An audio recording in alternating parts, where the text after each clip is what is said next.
Is this one country? Is this many countries where potentially bribes were given? Yeah, there are lots of questions that we don't have answers to at the moment. I mean, it's never a dull day in the world of Uber. I mean, I think this is the second sort of Justice Department related inquiry. You know, we have the other around Grayball, the effort to hide Uber drivers from law enforcement officials. Here we don't know exactly the focus of the inquiry. We know that Uber is cooperating, and we'll be getting more details as soon as I get off the TV. Working on it. Certainly. So Justice Department, of course, they're not giving any statements at the moment either, according to a spokeswoman. So we'll see how that unfolds. Fascinating story. And as you say, they've had many a challenge. And there was some silver lining amid the clouds that a new CEO had been announced. Well, hadn't been announced, but certainly was on the table. And we hear from the CEO of Expedia, who is likely to be coming to Uber as CEO, of course, Dara Khosrowshahi. And it looks like he's up for the challenge, but not unaware of some of the challenges that do indeed face him.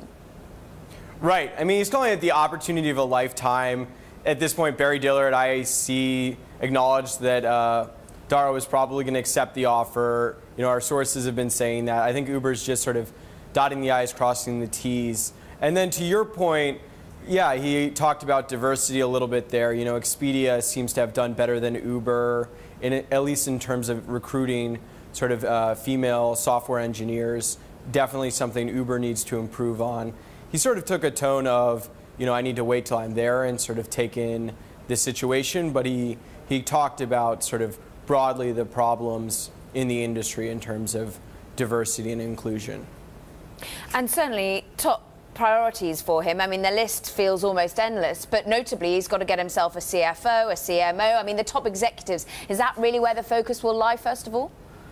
Yeah, I mean, I think for a CEO, shoring up your executive team's got to be the top priority. I mean, he's a former chief financial officer himself, certainly is going to understand the importance of getting a high-profile person in that position, if not an interim.